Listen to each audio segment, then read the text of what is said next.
drinking wouldn't have allowed me to explore this other area of me and kind of was keeping me at this level. Like drinking, when you're drinking a lot, never elevates you.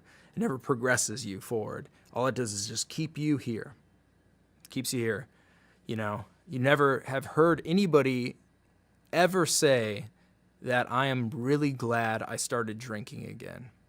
Nobody's ever said that because there's no reason to be glad if you've stopped and you've seen the positive aspects that drinking has made towards your life being improved in every way, shape, or form. It's like there's no reason to look back, and that's where I'm sitting right now.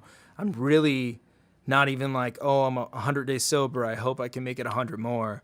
I'm almost like drinking isn't even a thing for me anymore. I don't drink, and life has gotten so much better without drinking in every way.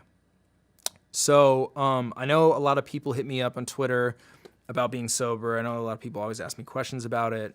So I've been thinking about this for a long time. I want to form a place where people can get together and talk about issues with addiction. It doesn't have to be limited to alcohol. It can be any other addiction. I know there's every addiction out there. And even if you're having a hard time in life with depression, if you're having a hard time in life with your family, with work, anything, I know that everybody needs somebody to talk to, and not everybody has somebody to talk to. So I'm going to use Ruin Your Day as a platform for that. Every week on Wednesdays, I haven't decided a time yet, probably around 5 p.m. Pacific Standard Time. I'm going to have Ruin Your Day live for an hour. And basically what's going to be happening is the chat is going to be live, and that's going to be used as the floor for everybody to talk. I might be on a video feed answering questions to the chat. I might pull up some music that Ruin Your Day made to play. I might play some video in the background. It's going to be sort of a free-form vehicle type of feed. There's not going to be really a set thing that we're doing. The only thing that I want to go on is I want people to feel like it's a safe place to come into and talk and vent, talk to other people, maybe give advice. I'll be in there if anybody wants to ask any questions about being sober. I can give whatever advice I can for that. And yeah, essentially, I just think there needs to be a place like that. I think AA works really well for a lot of people because it's a community. It's a strong-knit community. You have a sponsor that holds you accountable for not drinking. You have other people that are going through the same thing as you. You realize there's a whole world out there of people that just don't drink. And that's rare these days, honestly. So I want there to be a place like that on Ruin Your Day that's doesn't have to be just limited to alcohol. It could be anything. You know, like my parents went through some heart problems this year, and that really devastated me. So, you know, I needed somebody to talk to about that. My ex-girlfriend's dog that I really love got cancer.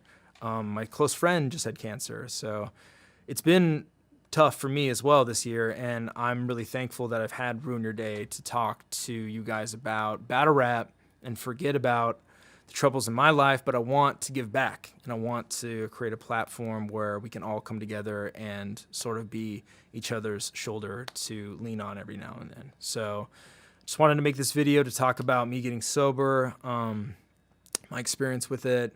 Honestly, to wrap this up, being sober is like probably the best thing that's happened to me in a long time. Me breaking up with my ex-girlfriend that I love to this day has been the best thing that's ever happened to me too as well. It's really like jump-started me to make big improvements in my life that I'm really proud of. And yeah, I mean, I think anybody out there that's struggling with addiction, the first question you need to ask for yourself, if you're thinking that you might have a drug problem, alcohol problem, any sort of problem, is if I'm asking myself if I have a problem, I might have a problem. Do you want to take the next step to solving it? Do you want to get clean? Do you want to get sober? And all I can say is being sober is amazing. It's great. I would never trade it for anything. It works really well for me. Other people can drink responsibly. I'm not one of those people. I can't drink responsibly at all. So yeah, guys, I just want to thank you all for helping me through my year of sobriety. You guys really made a huge difference in my life. I want to thank everybody out there that supported Ruin Your Day, all the patrons, all the people that did a watch episode, all the guests, all the people that tuned in for watch, everybody that bought merch, everybody that bought music. It means the world to me. So thank you guys.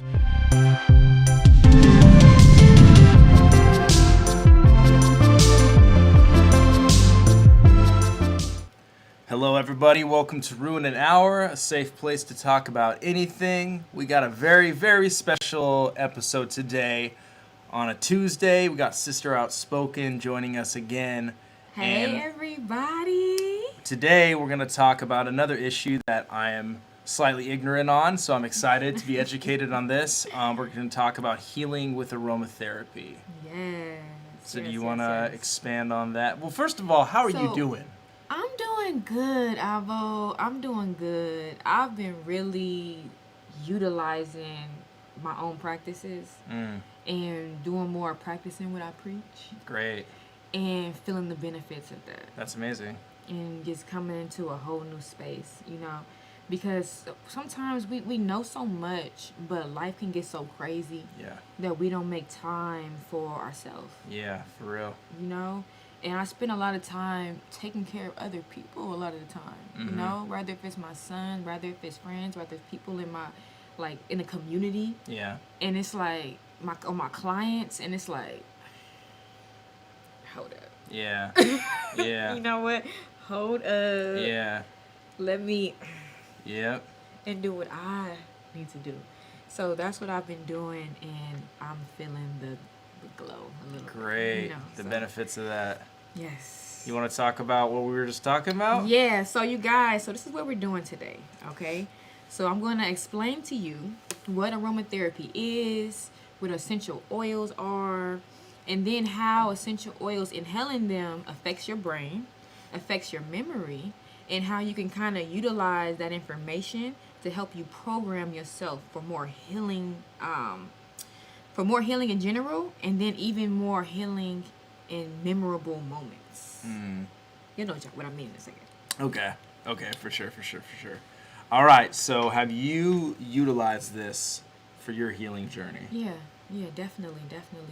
I remember a long time ago, this was about probably about 4 or 5 years ago. Or was it earlier than that? Was it later than that? It was some years ago. I remember I went to go see my therapist, and I had this headache. I felt fatigued. I was just kind of out of it. Yeah. I just didn't have I was drained, by just mentally, emotionally, and all of that. And I remember laying on that table, and then she told me to inhale, and I remember inhaling and exhaling and feeling it release. And feeling it release. So I'm really big on that. Yeah. I'm really big on that, being a part of creating an energy in a space. And I'm going to break down in a second, but it literally controls how you feel. And how you can actually view a moment. Yeah. So I'm really big on that. I'm really big on putting smells around my house. Yeah. I'm big on just having stuff. I don't know if you can smell me right now. Yeah, I can. Honestly, I wasn't going to bring this up, but I just got Febreze, and I sprayed it, and that shit gave me a headache for a moment. And I was like, this is a mistake. I shouldn't have even gotten that. You know? Get you some essential oils or some incense. Yeah. Get you a diffuser. Okay. You can put the oils in there, and it'll just kind of just blow. Okay, interesting. And give you a nice smell throughout your home. That's great. So let's talk about it, you guys. Alrighty. Oh, Miss Fit, what up? What's up, Fit? How you doing? Hey, everybody. Okay, let's get into it. So what is aromatherapy? So aromatherapy is the use of essential oils or other aromatic compounds to influence healing through the psyche and the physical. Okay. So what are essential oils? Essential oils are oils that come from plants. It's oils taken directly from the plant. Extracted. Yeah, there we go. That's the word I was looking for. Totally. Extracted. Directly from the plants. Rather if it's a flower, if it's a root, if it's a stem, whatever. And then it's normally mixed with another base oil or alcohol or a lotion. Okay. and apply it to the skin, or you inhale it. Okay. Or it can be a spray. Yeah. But the way it works, we're going to talk about inhalation, you guys. So the way it works, when you inhale a essential oil, they have molecules that dissolve in a nerve that connects to the back part of your brain. And it connects to the temporal part of your brain. Yeah. And within the temporal are 2 control panels that operate your emotions and your memories. Okay. So when you inhale, I want to talk about that too, real quick, before we get to the emotions and aromatherapy, how it affects your emotions. Yeah. Something that really tripped me out, and just that understanding, you guys can look it up. It's a lot of studies that proved that our memories, our long-term memories. Oh yeah, it's not just your memories; it's your long-term memories that nerve connects to. Yeah. And our memories, our long-term memories, are based on emotions. Every long-term memory that you have is because in that moment you had an intense emotion of joy, pain, pleasure, anger. Yeah. And it stuck as a core memory. Yeah. And studying this and how aromatherapy affects the brain, I was able to see how close in connection your panels for your emotions and long-term memory actually are. So it makes it like, okay, well, that was a fact. Yeah. You know? Makes sense. Yeah. Makes a lot of sense, actually. Yeah. So your sense and smell goes right along with that. Okay. So you can literally connect a smell to an emotion.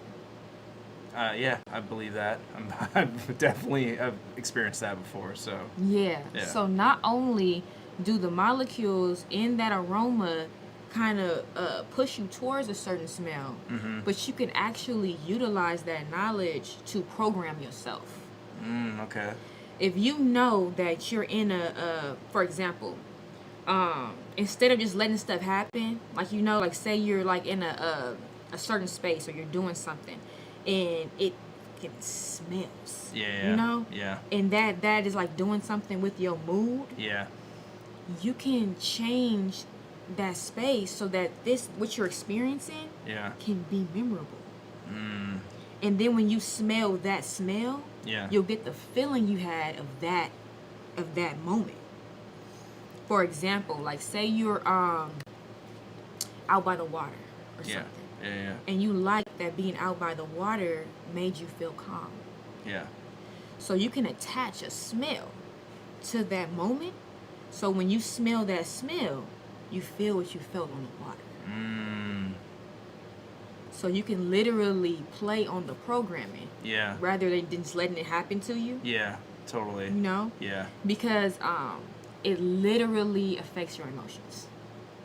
It literally. Do you have any questions for me? No, I mean, I believe all this, and it's like clicking with me pretty heavy. So, like, I definitely understand like the feeling of calm. Like a lot of like smells resonate with me, attached to a memory of like a person, a place, and then that's attached to like what I'm feeling at the time.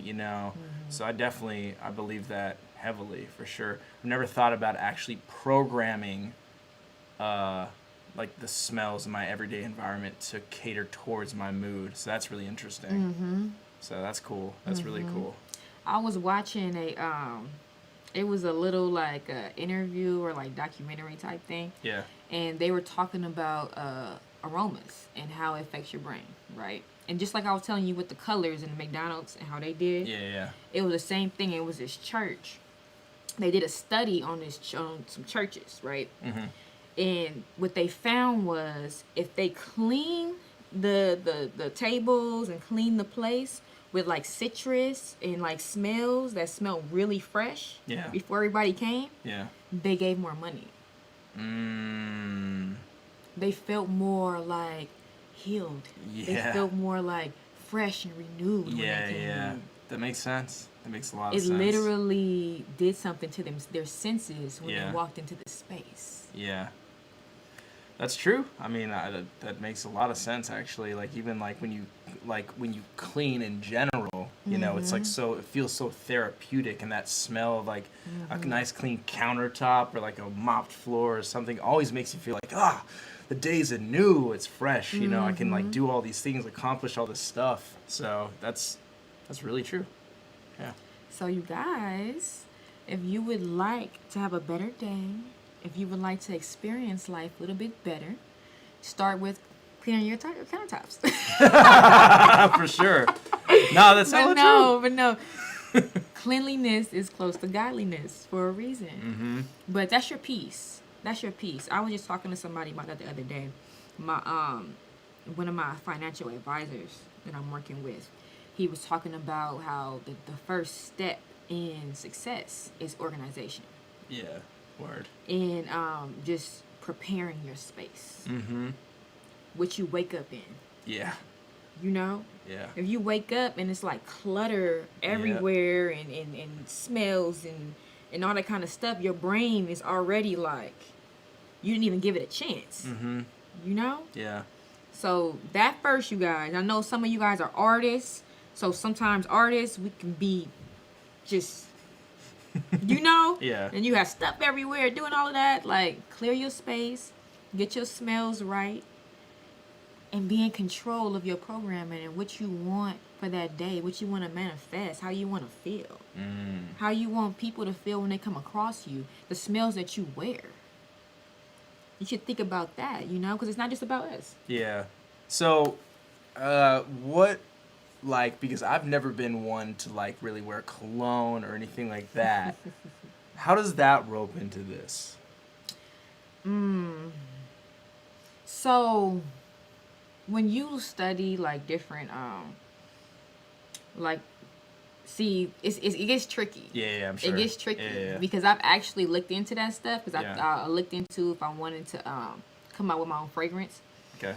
They actually it is different fragrances and different chemicals, I should say, that they utilize to affect you in different ways. And what I noticed is they play more on your like arousal. Yeah, of course. Like 100%. That's like the main reason why anybody tries to get like smelling good in the first place. It's to attract somebody, you know. Right. So they play less on like healing, and it's more of what is that hormone?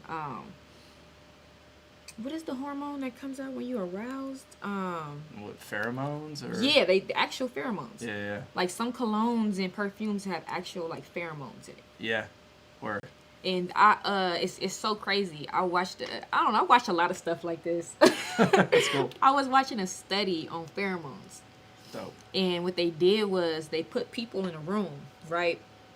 And in one room, they sent them sweat from people working out, right? They just put it in the room. Yeah. And then everybody was just like, like, you know? Yeah.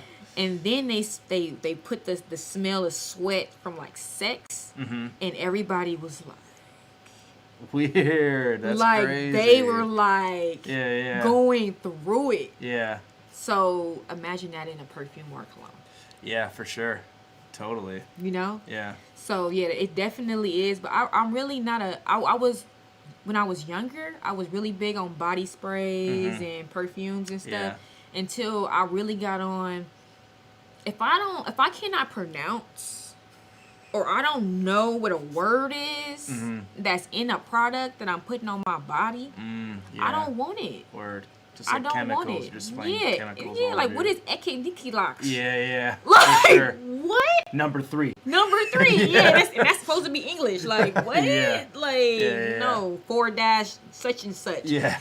No. Yeah. No. Totally. Because we literally suck it in. Yeah, even like when you're wearing deodorant, like deodorant that has like aluminum in them. It's like I recently stopped wearing like brand name deodorant because it's like literally just like suffocates your body. Yeah, you know, that's all it does.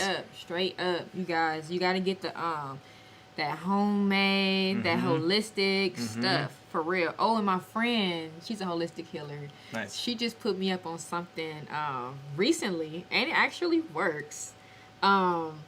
If you don't have deodorant And before you go out the house or you start to feel a little sweaty, you can actually put lemon.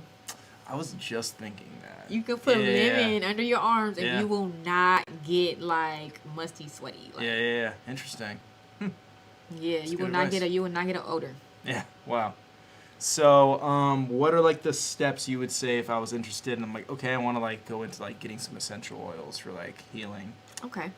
So first off, I'm going to tell you some basic ones you can start with, like just a handful, like starter kit. Yeah. You know. Yeah. And then where you get them from, and then if maybe you can even make some yourself. Okay. You know, it's not even that mind-boggling. Yeah. But anyway, so because we have a lot of people I expect to come here that have been through addictions or depression and anxiety and stuff like that. Yeah.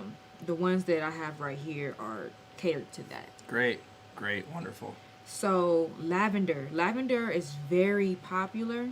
It brings you into a calm and de-stresses. Mm-hmm. But the beauty about lavender, I actually was in I was in this class that was kind of like an experiment to see how metaphysics affects finances or whatever. Yeah. And like, manifestation. Yeah. So one of the first things that we learned, and I actually got tripped out in that class. We'll talk about it another time. Okay. I've seen some amazing things in that study. But anyway, one thing that I learned, they actually talked to us about oils and how it affects you and how it raises your vibrations. Rose oil and lavender raises your vibrations the highest. Okay.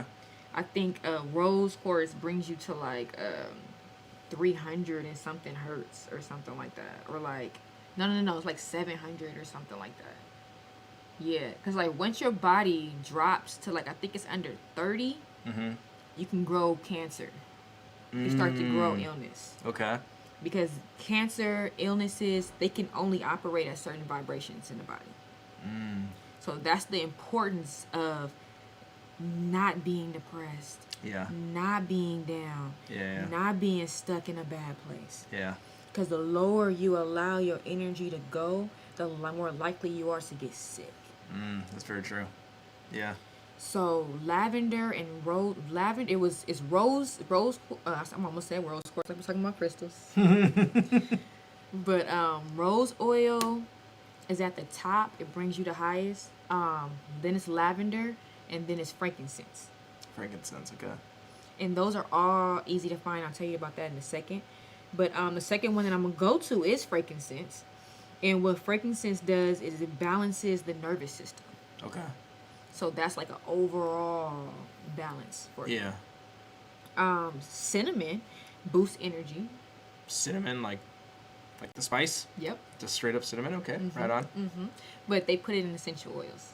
Okay. So you can get that, and you can easily get it in a diffuser. Yeah. Or an incense or something like that. But what I love to do, I get the cinnamon sticks. Yeah. And I put it in hot water. Okay. And then just let it do its thing.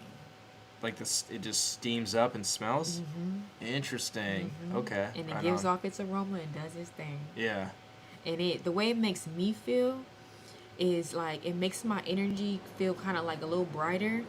But at the same time, I always feel like I'm at home. Like, you know that home feel? Yeah, totally. Like, I feel like I'm in a cabin somewhere. Yeah, like a warm fire. Yeah, like totally. That's how cinnamon makes me feel. Yeah. So it's good for me to write. Word, I could see that. So I like cinnamon when I'm about to write. Yeah. But eucalyptus, I love eucalyptus. Oh my gosh, this is really popular, you guys. Eucalyptus, it stimulates your brain and improves your energy. Okay. Word. So Great. if you want your mind stimulated and some energy, let me see. I just want to see what they saying. I'm gonna ask some stuff. Tea is the best. Tea is the best. Pardon me this week. Okay. We'll look at this in a second. Okay, so we did lavender, frankincense, cinnamon, eucalyptus. Okay, and then we're gonna get to French basil. Now this stimulates your adrenaline gland. Okay. And what this gland does is it produces hormones that regulate your immune system, your digestive system, not your digestive system, your metabolism, your blood pressure, response to stress, and other functions. Okay. So if you know you're going to be stressed out, you can get some of that and like kind of. Be ahead of it. Okay, word. Be ahead of it. Yeah. And then I like how your immune system, your metabolism, just your whole system operating at peak levels. Yeah. You know? Yeah. And if you were operating at peak levels, of course you're going to de-stress. True. Very true. Yeah. So you just, because you're operating at a higher energy. Yeah. So if you can get any of the other ones, I would say French basil is a good one to start with. And then if you just have to get one other, or if you can't get that one, get lavender. Or actually all of these are good starters. So Word. you know, whatever you want Starter to get. kit. Yeah. And you can get this really easy at a store near you, like Whole Foods or Sprouts. They actually have a decent essential oil section. Okay, cool. Because I want to make sure I give you guys stores that you can go to. Because Yeah. I'm always going to my little spots in the Yeah. cut. But if you can support the small businesses, go do Yes, that. Shades of Africa Yes. in Long Beach. Yeah, hit And them up. Simply Wholesome on Slicing. So I'm sure yeah. you could actually order from those spots too, and they would mail Yes, it. you So actually do can. that. You actually can. Don't go to Whole Foods. Go there. Yeah. Thanks, Ava. Of course. Yeah. You can order online. If you are far away, you can order online. Shades of Africa in Long Beach and Simply Wholesome in LA. Nice. Okay. And so ask me some questions. So- some experiences and stuff. Healing. So I know that you have dealt with a fair amount of trauma in your life. Mm-hmm. How have you incorporated aromatherapy into your healing process? Because oftentimes I feel like when we're going through trauma, we're not like, oh, I'm healing right now. You know you're healing, but you're just like, this sucks. This is horrible. I feel all the trauma. I'm depressed, sad, hurt, grief. When I went through the worst of my grieving, my depression, my self-doubt, and those things, I was homeless for a little while, so I didn't have the space to do what I would have wanted to do if I did have a space to clear, But I remember I was at a friend's house, and I had just stopped smoking at one stage in my life. So I'm not gonna pretend like I didn't start back smoking after that. Okay. But I had just stopped smoking. I ended up living with friends at the time, and I think I told you one of them was a vegan chef, and the other one, she just had a friend that died. So we kind of was like in the same space. Yeah. And they would like make me eat and all of that, and she made me stop smoking, or I couldn't live there. So it was a good space for me. But I remember I was sitting on the porch and I was like, I want to smoke, like. I wanna smoke. Yeah. But she gonna smell it, like. Yeah. And I smelled something else. It took me a while to even find it. I just remember like it hit me, and I was just like. And I went walking, like, looking for it. Like, what is that? And they had a eucalyptus plant. They had, like, eucalyptus plants hanging. Mm-hmm. And that's my go-to. When I smell eucalyptus, it makes me feel like, it reminds me of my ability to heal. It reminds me of the space coming from darkness to light. Yeah. Because that's where I was going in that time. And letting go of things that hinder me. Yeah. Because I was eating good. I was working out every day. And I had stopped smoking. And I'm talking about cigarettes, y'all. I'm not talking about weed. Yeah. So that's why it was real detrimental. Word. But eucalyptus reminds me of that space. So that's what I'm saying. Like, you guys can program yourselves. Like a callback. Yeah. You can literally program yourselves when you are in a moment that you feel like, okay, I want to remember this, or I want to feel like this again. Add a smell. Yeah. add a smell, and then when you bring forth that smell, you'll feel that again. Like, that's literally how your brain works. Yeah, that's very true. You definitely associate memories and senses together very heavily, and smell is a big one. I have like a really, really strong sense of smell. So like I can smell like when it's gonna rain, and I love that smell. I actually like that smell. Oh, I love it. Yeah, it's like my favorite smell. It's weird. It's like, it is. It's water in the air. Yeah. Like, that's what it smells like. Yeah. And you can also, I don't know if you've ever lived in a place or visited where it's like gonna snow. It's like the same thing. You can like smell when it's gonna snow as well. I don't even think I know. I was so covered up in the snow. You knew I was visiting. It is crazy because she's from California. Yeah. Because people who live there, they dressed all normal. Like, real. that's how you look right now. Yeah, when I lived in Colorado, I'd like go out in like a jersey, and it's like there's snow on the ground. Yeah. See, you a different breed. I've changed though now. Now I'm a wimp. I'm like, oh my god. Whatever. But like, that's how people looking all regular and stuff. And I was like, I was ready. I had on the big jacket with the hoodie on under, with the scarf, with the beanie, with the gloves, with the heat things in the gloves, with the boots, with the 2-3 socks. I was ready. So I didn't smell nothing. Word. I didn't smell nothing. But I definitely have experienced that. Like, I have a lot of smells I associate with memories, good and bad. And I definitely, like, sage was a big part of my life, like, a couple years ago, because I lived in a house that had a sage plant in the front. Oh, that's beautiful. And I didn't really understand it when I lived there. Like, I was like, oh, I'll just burn it so it smell good, I was just like, it smells great, but I didn't know, like, opening all the doors, it's like bad luck to close a door and burn sage in your room. And just, like, doing it daily, too, also, because it's like, now I'm like, fuck, I wish I had sage that I could just burn every day, do it, like, all the time. But I definitely haven't, like, expanded into all these other oils, so I'm willing to give it a try. Get you a diffuser, because it's easy. I have one at my house. I just, you just put the oil in like, water. Okay. Turn it on, and then it'll just steam it out for you. Yeah. And it'll just fill up the space. What's a good suggestion you would give to people that, like, have high anxiety? Because I feel like this could be something to, like, if you... So this is what I would tell them. First off, get one of the ones that I just said. And then what they can do is get, like, a small jar, put some cotton balls in it, pour a little bit of the oils in there, and just kind of keep it with you.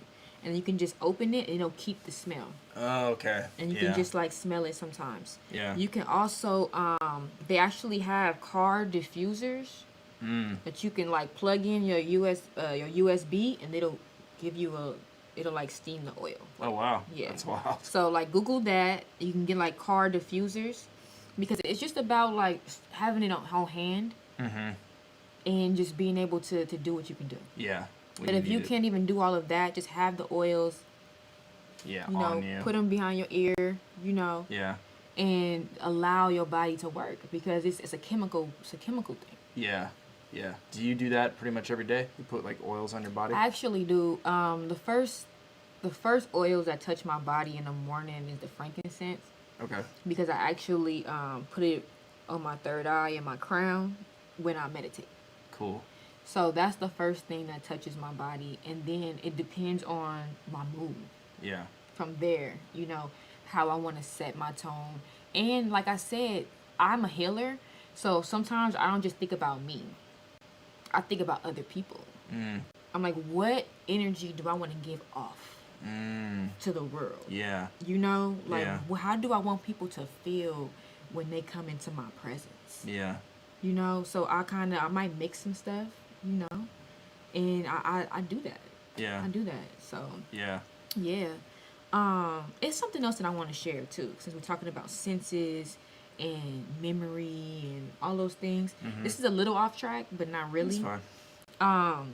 When I was in college, and I love that class. I wish I could remember my teacher's name right now, but she was freaking amazing. But it was our critical thinking class. And she was showing us how we can be programmed at a very young age based on our senses and not even know it. Yeah. So she showed us an experiment that some scientists did on a baby, right? So basically what they did is they put the baby in this room that looked like a just a white warehouse or something. They put it in the middle of the floor. Then they brought in a bunny, right? They just brought the bunny in, and the baby got so happy. Yeah. It was so happy. Like, so then they took the bunny out.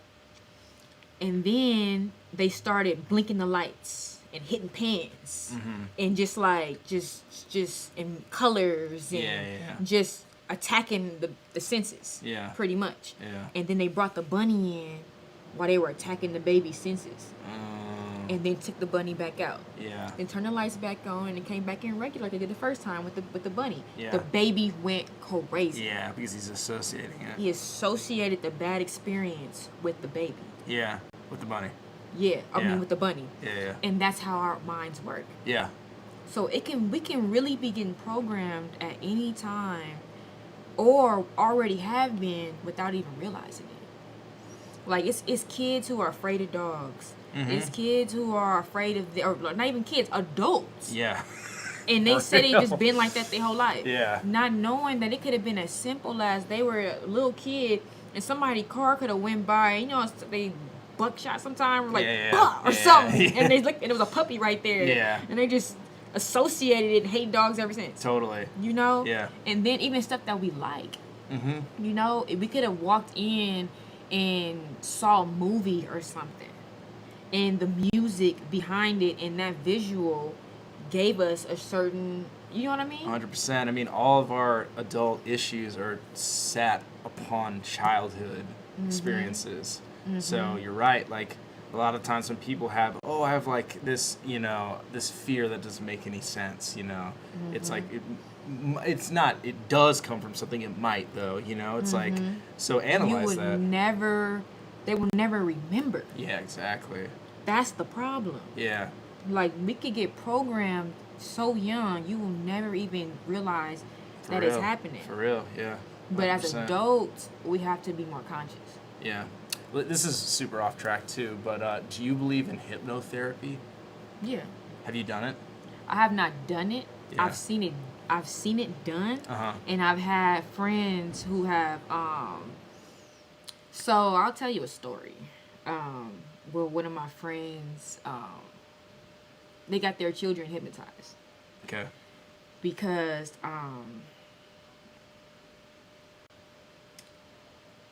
okay, I think she would feel comfortable with me telling this story. She would feel comfortable telling this story, and she's not in this world anyway. But I have a friend who swears by hypnosis because her child and a few other children on the block were actually involved. They were sexually abused.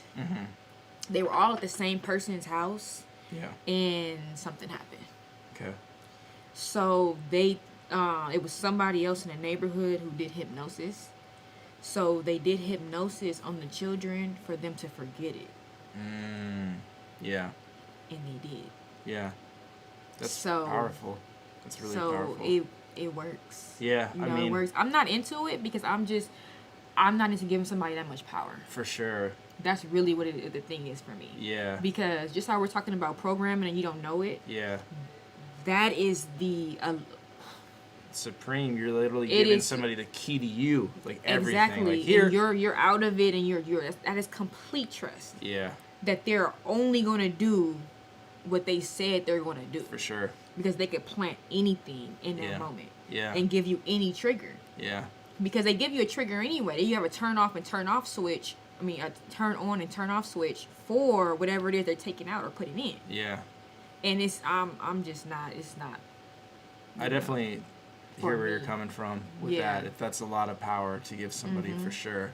I was bringing that up because we're talking about childhood experiences and like repressing them. Sometimes you might not even know where your fear comes from something, or like where any issue comes from, you know? I had a friend in my in my yoga class when I was in school to be a yoga instructor. Yeah. And he did hypnosis. That was one of his specialties. And so one of my classmates said they did it with him, and it was phenomenal, and it was real. Yeah. So basically, what his specialty was very interesting, because he was a psych major, and he did this. Mm-hmm. So what he did was he helped people figure out their issues by within hypnosis, going into a past life. Okay, I see. And finding out their issues from a past life that may have carried on to this life. Yeah, transferred over. Yeah. Yeah. And any other issues in this one. Yeah. So, my other classmates swear by it. Yeah. So it's like, the people who are involved in it and who have experienced it swear by it. Yeah. And when I say I saw it before, it's because I saw somebody actually, and that's just why I don't even like to play around with it, because I saw somebody playing with it. Oh, yeah. And they had like watched something and like took some little classes, whatever. Yeah. And they had a little, it was a watch or something. They was doing it on a kid. Yeah. And they, I forgot what he had said and what he did, but I watched this little kid, like, when he said go to sleep, the kid went from this to... Yeah, it's wild. And then when he said whatever he said, like they make like triggers for you. Yeah. When he said it, he was like... Yeah. Like nothing had never happened. He didn't even know that nothing happened. Uh-huh. So it's real. The way our mind works, it's real. Yeah. Yeah. Just like we can put ourselves into a hypnosis. Mm-hmm. We can put ourselves into meditative states Mm-hmm. that bounce us between the metaphysical and physical realms. Yeah. People know different things to bounce you around. Yeah. They can do it to you. Yeah. And I'm not into giving somebody that much power. True. Yeah, I see that. I see that perspective. But that's just me. I know a lot of people, they swore by it. And they had some very beneficial experiences. Mm-hmm. So anybody watching this, don't take just what I'm saying. If you have some traumas in your life that you cannot get through, or you feel like you want to get rid of it, or you want to understand it deeper, like you were saying. Yeah. Because something could have happened as a child that you don't even remember. Yeah. Maybe you want to understand that, then maybe that might be a path for you. Yeah. Because if something has brought itself to you, you might have somebody in your network that's what they do. Yeah. So I believe in synchronicity, so maybe that might be something for you. So don't just, take what I said and... Of course, you're just saying it doesn't work for you. Yeah. Not my yeah. preference. Yeah. Yeah, it's interesting when you have like repressed memories and you don't know where they come from, and something like a smell will call back to some, even honestly, if you like a smell a lot, there might be some reason for that, Mm-hmm. It's like, and you don't even know, you're just like, I've always liked the smell of this, or that, and sometimes it's really strange, I love the smell of dirt or something like that, or like Something sand. amazing could have happened when you were really little playing in dirt. Yeah. And that's the aroma that went in, and it made a core memory. Mm-hmm. And we don't know. And that's why I'm just like, at this point, understanding that knowledge, we have to utilize it. Yeah. Because knowledge is only power when utilized. 100%. Yeah, it's very true.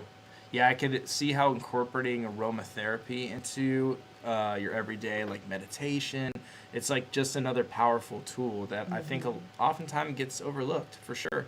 Like even thinking about, if I'm going to meditate, what is like the smell in the room, like what is the room temperature, how does it feel, all that stuff. It's like I don't even think about that at first. I'm just like, well, how am I going to meditate? How am I going to like not think about battle rap or something, like that's a start. Yeah. That's a start. Yeah. Mind clarity, stillness.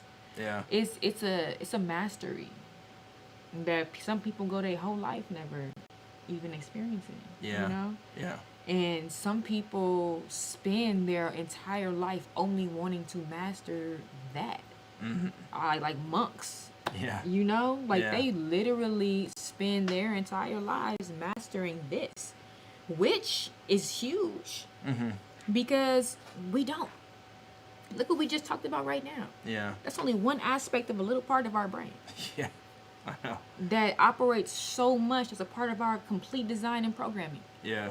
Like we don't tap into, and we're not conscious of the majority of what we can do. That's very true. That's really, really true. Like, We what is it? take What is it like? We only use a certain percentage of our brain in general. So. Yeah, and then we have so many distractions. For We're real. the little bit that we're conscious of, because our brain takes in thousands and thousands of visuals and materials and smells and all kind of stuff in a second. Yeah. But we can only comprehend and only take in and consciously view like barely anything. Yeah. Like right now it's only this. Yeah. But really, it's particles in the air. Yep, It's for all real. kind of stuff going on. That you're just like, your brain's like, that's not important. That's this. We're just gonna do this. Yeah, exactly. Yeah, exactly. Now, what if we were able to access all of that at one time? Do you have you ever done psychedelics? Oh my God, yes. You know that. We talked about that. See, and that's why, these kind of conversations get so sticky when you're talking. Have you done it before? No. No. I'm like interested in doing ayahuasca. And you so funny with me for that. Because you told me that last time. I'm like, you just think you a G though. I know. I'm like, I don't think he a G, no. y'all. I think it would be a pretty wild experience. But that's the thing, is like when your approach to something such as a psychedelic is something of enrichment rather than recreation, which is, you know, I want to be And super that's why clear. I support you. Word. That's why I support you in even experiencing it. Yeah. And the beauty with ayahuasca, they have a lot of ayahuasca retreats in Peru. Yeah, I want to do where that. you work directly with the shamans. Mm-hmm. And you do like it's like days of a process. They take you through a whole cleansing process. Yeah. And the one that one of my friends went through, they make you start the process months in advance. Yeah, I heard. With your diet Yep. and with all of that before you even get to Peru. Yeah. So that is like the like the granddaddy, like spiritual experience, like Yeah, maybe just kind of like psychedelic. a little arrogant. I'm just like, I want to do that first, you know? Maybe I should start. But at the little end baby of the day, steps. like your spirit calls for what it calls for. Yeah. And you don't know what your experience is going to be. It might only put you where you need to be. Yeah. You know? Yeah. But yeah, I do shrooms. That's my thing. Mm-hmm. And I just talked to one of my friends the other day. They have somebody that makes DMT, so I'm definitely gonna try that. But doing shrooms is why I know for a fact that on a regular day we do not use all of our brain. Of course. I mean, isn't that basically what it's doing? It's connecting parts of your brain Yeah. that's not normally connected. Yeah, yeah. And when I say that, like maybe people don't understand what I'm saying when I say that too. Because we have all of these like neurotransmitters and different little parts lighting up and sending little electrical signals. So when I say your parts of your brain not connected, I don't mean like your physical brain just not working. Mm-hmm. You know, like what I mean is you have so many little transmitters. Mm-hmm. All of them just they're not connected. They're just not doing nothing. Yeah. They don't have to. You're not doing anything on a regular basis to where they need to be connected and used. Yeah. So you're just using what you're used to using every day. Yeah. But what shrooms do is it first secretes a high amount of DMT in your body. Mm-hmm. And then your brain starts to connect everything. Yeah. And you see for the first time. That's how I felt. I felt like I was seeing for the first time. Yeah. Like, cause you don't just like you don't just see stuff. That's why I even like to say like even the word psychedelic and like hallucinogen. Like I don't like those terms because it makes it sound like you're just like woo Yeah. and seeing stuff. Yeah. You know? Yeah. And once I experienced it, it's not that. Because I used to think that too. Yeah, of course. I thought it was some stupid bullshit. I'm not even gonna front. Yeah. Like, but I was just like, that's what I'm saying. Like, my worst days promoted my best days.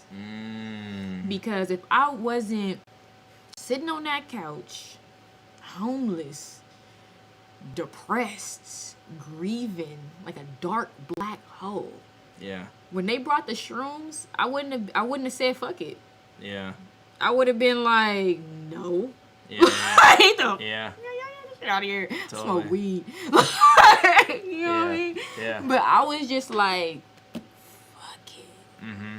And oh my God. That was one of the top experiences of my entire life. The first thing that I noticed was the light. Regular light. Like, how do you see how this is right here? Mm-hmm. And I was coming down. Yeah. Like, I was able to literally see what it was. Like, what the light was. Like, how the design of the light, how you can see it right here coming down. Yeah. What it is. Yeah. Like, the actual design, geometrics of light. Yeah. Like, it was, I shouldn't even get that deep. They probably like, oh, no, she's a weirdo. No. Like, I know exactly what you're talking about. Like, what? Yeah. But I saw, have you ever looked at sacred geometry? And, like, the flower that exists in every design? No. Okay, so I was able to see that. If you look it up, like, later. Sacred geometry. Yeah, okay. It's like, okay, every living thing has a design, right? Yeah. And down to its basic design, you find the sacred geometry. And the sacred geometry, the way it's graphed and designed, it paints it like flowers. Like, it starts to design into, like, looks like flowers. Yeah. And you're able to see how everything is connected. Like, how the living things are living and what's not living. And how everything you see as, like, solid isn't really solid, but not in a creepy way. In the earth surges through everything kind of way. Yeah. And this is not solid, so it has to surge too. Like, I don't even want to go. I don't even want to keep going, because if you haven't experienced it, then it's just like woo-woo. No, it's not woo to me, because it's like, I know what you're talking about is factual. I've talked to a lot of people that have done psychedelics that say the same thing. I mean, my roommate, he is a proponent for them because they have enriched his perspective on a lot of things. Yeah, he doesn't do them a lot, but he says the same thing about light too. And he says that, like, he sees colors differently now. Mm-hmm. He says it, like, kind of looks like kaleidoscope. I see plants differently now. Like, you guys know how you see those people in the movies and they, like, hugging trees and crying and stuff? Yeah. And it looks so stupid, right? It looks so stupid. But I swear I felt like that. Like, I remember walking past a tree and just being like, dang, like, it sucks over here, huh? You just taking all this in. Like, man, my bad. Like, I mean, it sounds just be throwing liquor sounds on like you. a good tool to like connect yourself more with things, especially with the universe and, like, the earth for real, around you. like, it's so much stuff that lives here that's been here way longer than us. Yeah. And it has so much wisdom. Yeah. Like, the way it makes you think is like when you watch movies and they be like the old Native American and they be like the way the leaf touched the rock. Yeah. Now you know that your future is going. Yeah. To the wind of the dark side, of the hard side of life. Yeah. Like, you know, like, but you get it. Yeah. Like, you see the world as it is and how it speaks to you. Yeah. And it makes you understand why civilizations in the beginning of time were so advanced. Because they were utilizing all of their brain. Yeah. They got it. They didn't have to study it and find out the science to believe in it. It was literally like the way a horse births a baby horse and it comes out walking. It just knows. Yeah. You know, they just know. Yeah. And that's what it brings you back to. It brings you back to a knowing that you can't get rid of anymore. Yeah. Because you understand how life operates. Yeah. And it's tricky. It kind of makes people like, it can make you either like go all the way that way or kind of just like retract because you end up dealing with people who don't think like that. Yeah. 90, maybe 95 to 99 percent of people do not think like that. They do not see what you see. Yeah. So it's like, it almost feels like a waste. It starts to feel like a waste. So it's like, for what? Yeah. Even you prefacing, like, you know, like, oh, guys, don't think I'm weird. Like, even you having to say that. I know, right? You know? Because it's you like, shouldn't say that. I know. Your perspective is just as valuable as everybody else's. I know. It's just like... And it's valid, too, because what you perceive is true to yourself, you know? And I could never be like, nah, you didn't see that, because it's like, there's no way for me to say your perspective is invalid, you know? And when you talking to other people who have experienced these things or even dabbled or whatnot, the understanding is truth. Yeah. It is truth. Like, you can tell the difference between people that's just trying to say that they did something or something and people who had an experience. Yeah. And it's not like watching a movie. It's like, this is happening. Oh my God. Yeah. And it really made, the way it really made me think is like, even when you are watching a movie or something, and it's like super, the imagination of it is like, whoa. It really made me feel like everything came from somewhere. Like, because the way this world is so vast, I don't think it's anything that doesn't exist. Somewhere. Yeah. It exists. Yeah. And that's how crazy it is. Yeah. And to understand that, but then have to focus into this realm and deal with regular, everyday physical things. Yeah. And, like, I got to go to work. Yeah. I got to pay bills. Yeah. And just be this. You know? Yeah. It's kind of trippy. Yeah. Because it's like, have the knowledge for what? But that's why I like that, shout out to RX. I like that she came on here and she was talking about manifestation. And talking about the universal laws. Because that's one of the primal examples of how you can utilize that knowledge. To be a tool for yourself. Yeah. Just on a basic level. You know? Because once you understand how things operate and how energy exists and it shifts and we operate between different realms. We actually do. Yeah. Period. Yeah. Like, learning how to utilize that knowledge brings you to another space. It brings you into control over your life. Yeah. The Matrix was a phenomenal movie. Because that's what it was. And I didn't realize how phenomenal movies like The Matrix, like Inception. Have you seen Inception? Oh, yeah, of course. Christopher Nolan's the GOAT. The GOAT. Yeah. Like, that was with the dreams. I said it right? The dreams. Yep. Yeah. Oh my God. Like, when I first saw that movie, I just thought it was trippy and like, oh, cool action. Like, you know? Until I got into my spiritual practices. When I got into astral projection, got into lucid dreaming primarily. And realizing that you lucid can... dream? Yeah. I lucid dream like every night. See, and that's a skill. That's a skill, because I had to learn to do that. Okay. You know, but some people have it naturally. It's certain things that you have, like, everybody has their own psychic skills. Yeah. And their own, like we talked about last time, your senses. Yeah. And just like your sense of smell may be stronger than mine. You know? Well, it's the same thing with our psychic senses. Word. Some people are here. Some people are here. Yeah. Some people are here. Like, some people can have literally the nose. Yeah. Like, they can smell things existing and coming, and it's, like, out of this world. Yeah, for real. But, yeah, that movie, I appreciated it later because I went through that whole process.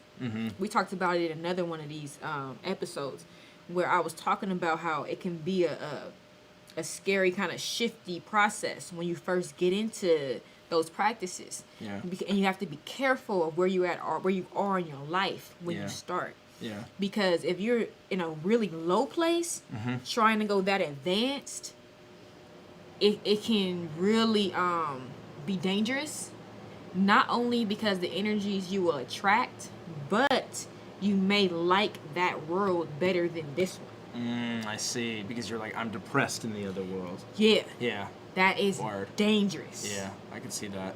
And that can make people suicidal. Yeah. That could make them just sleeping all day and staying at their practicing their spiritual stuff. That's interesting. You bring that up. So how do you apply that to somebody that is suffering from depression? They want to utilize something like psychedelics. Well, psychedelics, that's a little okay. So if they want to utilize that, just that, not trying to go into other practices just yet. Yeah. Then you I would take shrooms in moderation. In moderation. Yeah. Yeah. You just take a little bit, and just a little bit actually just makes you secrete more of the happy hormones. Mm-hmm. Like literally. Yeah. And open up your mind a little bit more. So I had a friend, we tried shrooms for the first time, and she ain't gonna be tripping. Shout out to C3. So she not gonna be tripping. So when I first went to New York, and that wasn't my first time, but I had her try shrooms. Yeah. And the first thing that she experienced was being so happy. You know, it was a joy. Like, we were all happy for no fucking reason, and it wasn't like a goofy happy. Mm-hmm. You know, it wasn't like a it was it wasn't like that. It was just like state. Yeah, it was a state of being. Yeah. You know, so that's what I would suggest, just a little bit. You know, you don't go hard, and if you are gonna go a little hard, don't do it by yourself. Do not do it by yourself. The way shrooms work, it is a spiritual experience. Yes, people take advantage of it, just like anything else in this world. So you might see somebody. What's wrong? That's like me trying to see. My eyes are terrible. Yeah, that's me like literally trying to see the chat. But, I know it looks like I'm scrutinizing somebody. But yeah, don't do it by yourself. Because one thing that I learned is when people say they had a bad trip. First off, let me go a little bit backward to what I was just saying. Shrooms, DMT, ayahuasca, these are spiritual experiences. This is spiritual consciousness enhancement. Okay? I do not support just taking shrooms or DMT and going to the club. Amen. Like, I'm not that person. Amen. Like, I'm not that. If that's what you do, cool. Like, I'm not gonna judge you either. I'm definitely not a person to be able to judge nobody. But that's what we're talking about. But we're not talking about that. We're not talking about taking these things as recreational. Like, just what do you want to do tonight? Watch Netflix and take DMT? Yeah, why not? You know? Yeah, I can't relate with that. Yeah. And I can't. The conversation is different. Yeah. You know, like, I had a friend and we were talking about shrooms, and I got excited, like, oh, you did shrooms, like, what happened? Yeah. And they was like, I was watching this movie, and it started coming out a little bit looking like 3D, and I was smoking, and it looked a little purple. Yeah.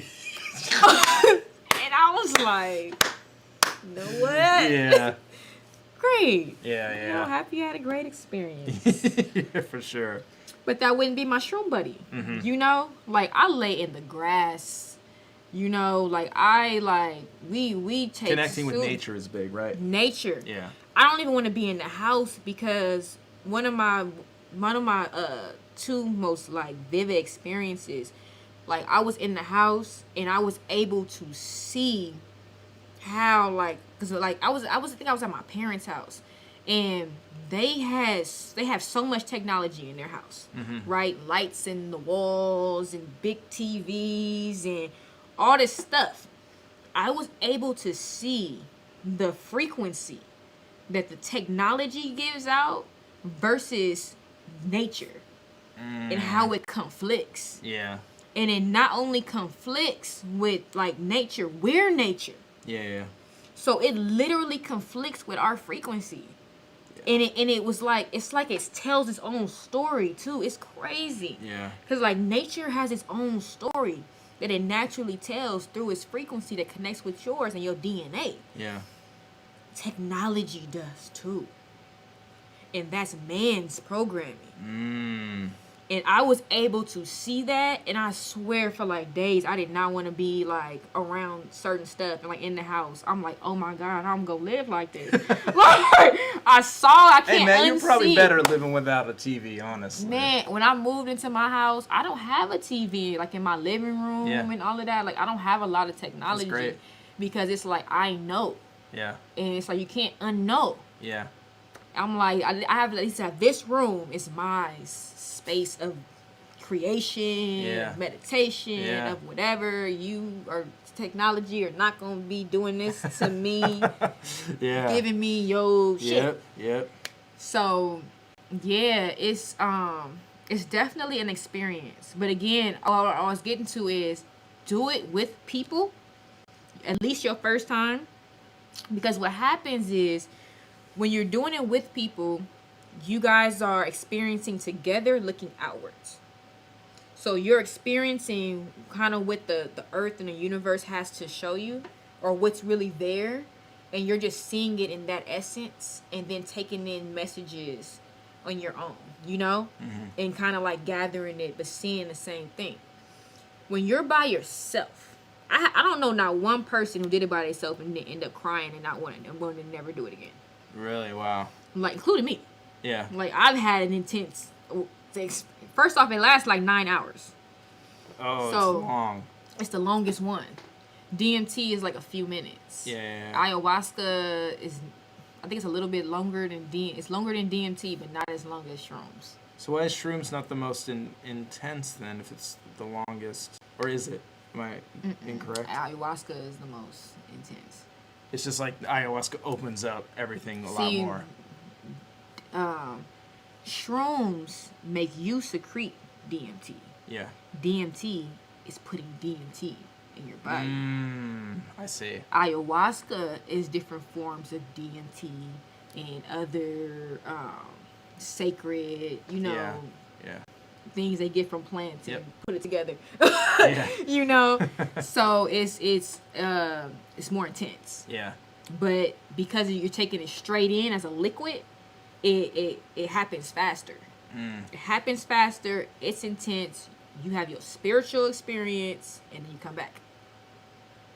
With shrooms, it's a slower process. Yeah. It breaks down a little slower, and then it lasts in your system longer. And it lasts for the whole time. So I really don't recommend you doing it by yourself until you have a full understanding of what you expect to experience. Like, because what it's going to do, it's going to make you deal with stuff that you don't normally deal with. That's really what it is. It's going to show you things that you need to see with inside in your spirit, and what your darkest stuff. Not necessarily your darkest stuff. You don't have to be that deep. Yeah. Because I have a friend, and deep as his got was realizing that he got too much clutter. You know, so everything was just like clutter. Like he saw the clutter, like, you know. And he just like, I need to organize. Yeah, so after the 9 hours, he just like cleaned everything. And cleared out his whole life. Damn. But like I have, like, it's different things that people go through. Like I don't want to tell y'all mine. It was just way too intense. All I'm gonna say is I was stuck to my chair like this for like 9 hours. like stuck, and then I ended up it was beautiful at the end though. Yeah. Because again, like the time frame and what I was going through, you know, I remember looking in a mirror and seeing my energy self, seeing my full energy self, and then seeing like my son. I saw like young B. I saw like different essences and energies, and what it was showing me is we're all energy, we're all connected, we're all one, and we phase through these lives. This is a moment, this is an experience. Like you are more than what you can see. You know? And that's what it showed me, and it was so fucking beautiful, and I was crying. So sounds really powerful. So that's what I'm saying. Like it's intense, you guys, and you do not know what your experience is going to be. And it's going to, but I will say though, it will take you where you are. Like you won't just go like, I'm not even going to get that deep. But I get with what you're saying though. Yeah, it'll take you on an experience based on where you are. Because every experience I had, it was more intense. Yeah. So it started me out at a good place. Like the first time I just saw, oh, it was intense. It was so beautiful. I feel like I saw how the world is created almost. Like that I was able to see, because the next time I did, it was a difference between doing it at night and doing it during the daytime. Okay. And what it made me realize is why, like indigenous people looked at the moon and the night and the night sky as feminine, and the sun and the daytime as masculine. It's literally an energy like that. Yeah. It's literally like, I'm not even gonna try to explain it to you, but it's an existing energy that yin and yangs between the night and the day. Yeah. That is doing something different for creation. Yeah. Like, and giving us something. It's fucking crazy. That's amazing. Like, it's fucking crazy. But at one point in time, humans could see that. Yeah. They could experience that. They could understand that and utilize all aspects of themselves. When they were eating high alkaline foods, Yeah. when they were drinking of fresh waters, Yeah. Right on the you lake. know, Yeah. they We're were so in much more nature. connected in everything. Right, they getting oxygen. Yeah. They're not. they have trees Yeah. and plants. Even And, this like box we live in. It's like, I was thinking about that the other night. I'm like, so weird we live in boxes. yeah, like, you know, Yeah. like it wasn't like that. They were Yeah. getting everything there was to get. Yep. So they walking around like you know, like Yeah. they was whole different kind of beings. Yeah, for real. Like they man, like we not even Like an eighth. of that's what what they I'm were. saying. Like, Anything. and you don't even know that For until real. you really start to have your own spiritual experiences and you work towards that. And once you start to even experience a little bit, you be like, oh wait, hold up. Like, that's why I appreciated the movie Black Panther so much. Not necessarily just on having a black superhero, Yeah, yeah. but the culture that they put into it. That was what I was able to appreciate. Because they took African culture and they showed how accelerated it had the ability to be, once was, and our spiritual beliefs. Like, they ate of the flower, you know, and then was able to go talk to the ancestors. Yeah. We can actually do that. Yeah, yeah. I For was real. cheering for. I was the only one cheering for that part. Like, you know, like people waiting for the fight scene, Yeah. and he went to go see the answers. I'm like, yeah, this is some real shit. Woo! Number one movie. Like, I was on some whole other like mentality watching it. Yeah. You know, like I'm like, y'all don't even know Yeah. what they did. That's amazing. So it's just like, that's what I push. I push for people to live in their natural essence, to be their best selves. Not necessarily go against the road of technology, because we're here. Yeah. It's unavoidable. It is. You have to live in it. But not necessarily live in it. Yeah.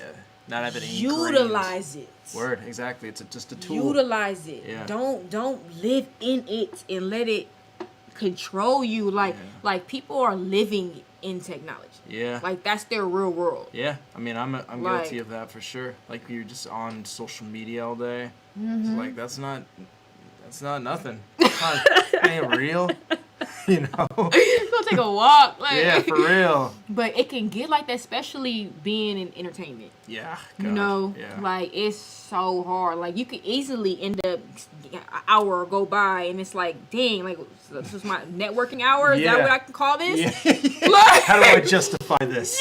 yeah, like, what? Like, Yeah. no. Yeah. But we have to be in the real world. Like, and I goes back to what I was saying about the Matrix. Like, the writer, man. Like, that was phenomenal. Yep. Because it was so real. We could literally tap into a perception of life to be numb to anything else that's real. Yeah. And if you tap out and have to really deal with the real world, it's a mastery here. It's unlimited, like, power and, like, ability that we can actually live in and have. Yeah. But it takes away a cushion. It takes away a cushion and a false sense of reality that we get so comfortable in. Yeah. Like, you would have to really master yourself. Yeah. You would have to really understand life and the world and be okay with that. But people are not okay with that. People are not okay with that. Like, Yeah. So. Yeah, Matrix is such a phenomenal film for so many different reasons. Yeah, and then they get to the architect and like it gets deep. Yeah. It gets so deep. And the best part about that is, like, there's in that movie, it's fun to think about how, like, the humans were actually the bad guys.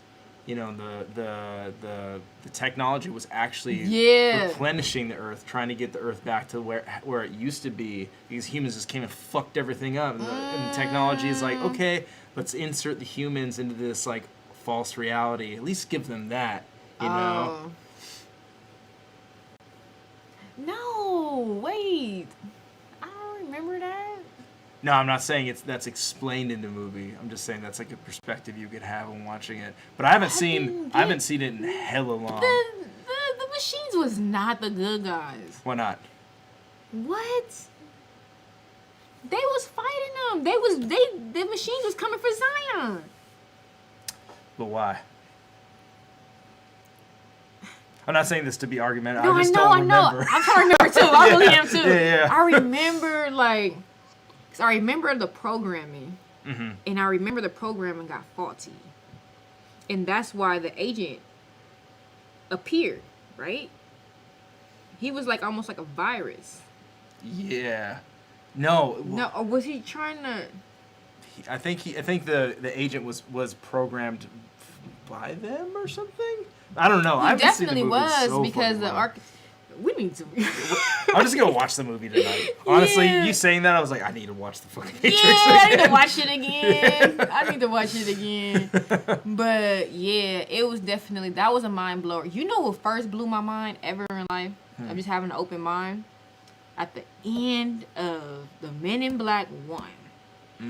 When they it was the Earth, and then it went out to the universe, and then it was a marble, and they were just playing with the marble. I love that too. That mind fucked me. Yeah. It really did, because it took me to biology class. Yeah.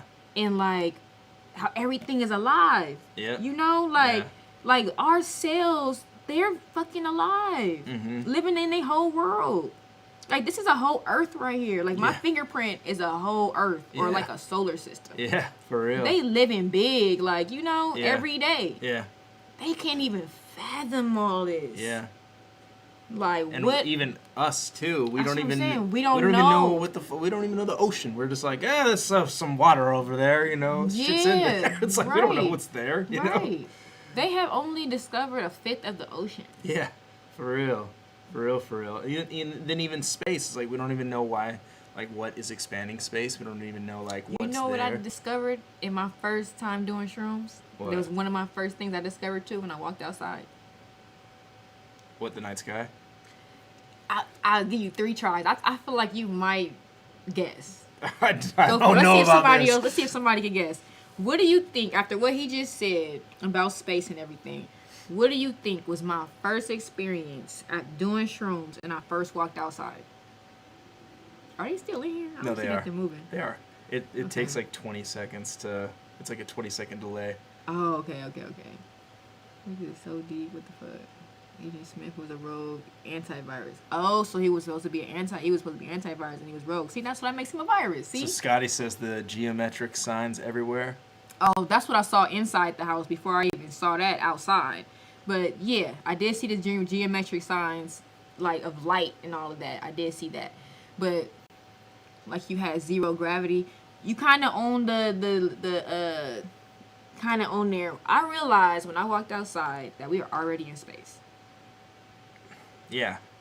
Yeah, 100%. We are already in space. Yeah, totally. Yeah. We're on a planet, like that's a planet, Yeah. like that's a planet. Yeah. We're in space. Yeah. Just sticking to something. Yeah. Yeah. Like we're literally, like I was breathing, I'm looking around, I'm like, yo, this is space. Yeah. Like we're already here. Yeah. And that's the reality. Like that's, and so often we don't even think about that we're just a fucking rock. We're like on this rock that we don't even know what's around us. We're like, right. you know. And everything that's growing on it could just be like fucking fungi. Yeah, for real. For real. It could just be this moss. Yeah. Like everything is like moss. Yeah.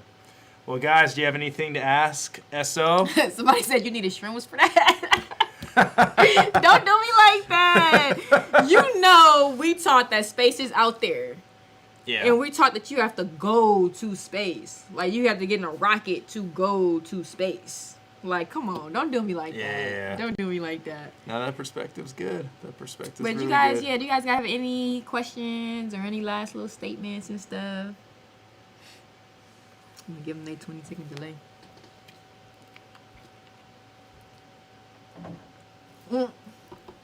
The people probably came in late and was like, what happened to aromatherapy? Yeah, like shrooms, psychedelics, Men in Black in the Matrix. Hell yeah. Welcome to Avo and SO conversations. Can you OD or not come back from shrooms? I've never heard of that happening. I haven't seen or read anything that I can find of that happening. At the very most, from what I've seen that people have complained about or whatever the case, is that they could not handle or did not like their experience. But they had to go through it until it was over. Yeah. And that's just Which is life. Yeah. That's life. You know, you gotta get through everything. Because I think even before somebody would OD, I think they would take so much to where they start having experiences and they just fucking stop. Yeah. Like, you know? Yeah. But I've never, like, people have, like, talked about crazy amounts they have taken. Like, why would you even do that? Like, you know? Yeah. But nobody has died. I've never read an article. I haven't seen a study where somebody has died. I mean, I wouldn't say it's impossible. Because, I mean, you can die probably pretty much off of anything. Yeah, for real. But I haven't seen it. Oh, thank you, Ballast Deep. You said I'm beautiful. Hell yeah. The SISTAR battle. Yes. My most recent battle was with B-Dot. Go check it out. It's fire. Go check it out. Dang, somebody's asking something about Madhu. I missed it. Barry of Pink Floyd lost his mind from psychedelic abuse. Okay. What kind of psychedelics though? Was it LSD? Yeah, but the key word there is abuse. Yeah. So you can abuse anything. That's like what we talk about on the show all the Yeah. time. You can abuse work, you can abuse sex, you can abuse alcohol, weed, psychedelics. And that's what I said too. I'm not it's a spiritual experience. Yeah. So I don't stand behind. See, how long did it take to understand the Madhu nectar? I'm still learning Madhu. But I've been learning over the last like few years. Yeah, so he was taking it every day for months, and that's definitely not. Yeah, it's said that you're not, even when it comes to, that's not, Yeah, that's, nobody like, would super say to abusive. do that. Nobody would say to do that, because when you have a full like experience, so to have a full experience off of shrooms, you need to take at least an eighth. You do not need to do that every day. If you're having a spiritual experience, first off, you need to process your experience. Mm-hmm. Like, what are you even... That's what I'm saying. People go through stuff, and they're trying to experience things at the wrong time in their life. Yeah. Because what that sounds like is you're trying to live somewhere else. Yeah, you're trying to escape. You're trying to escape. Yeah, rather than because enrich. then enrich the life that you're living. Yeah, exactly. Now you don't know the difference between what, because you never... And your body also... It depends on the type of... First off, DMT, ayahuasca... That's normally really treated very sacredly. Like the way, like ayahuasca, you do it with shamans. Yeah. Even with DMT, sometimes people do it with shamans, and Yeah. you do it as a group because you watch the person. Yeah. You let whoever it is that's taking it, they go into their space, and then everybody's there to make sure that they safe, they cool, you know, and it's complete silence, and then Yeah. they come out, and then the next person goes. Yeah. But and then with shrooms is the one where people would try to take more. Like I don't see people trying to like if you taking that much DMT, you don't really want to live here. Exactly. You know what I mean? Abuse at the end of the day. Yeah, it is. It is definitely severe abuse.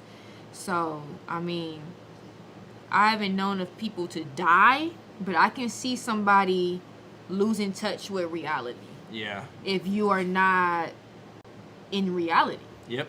100%. That's just the basics of it. Like if you don't want to live here anymore, so you're doing it so much that you don't know if you are anymore. Yeah.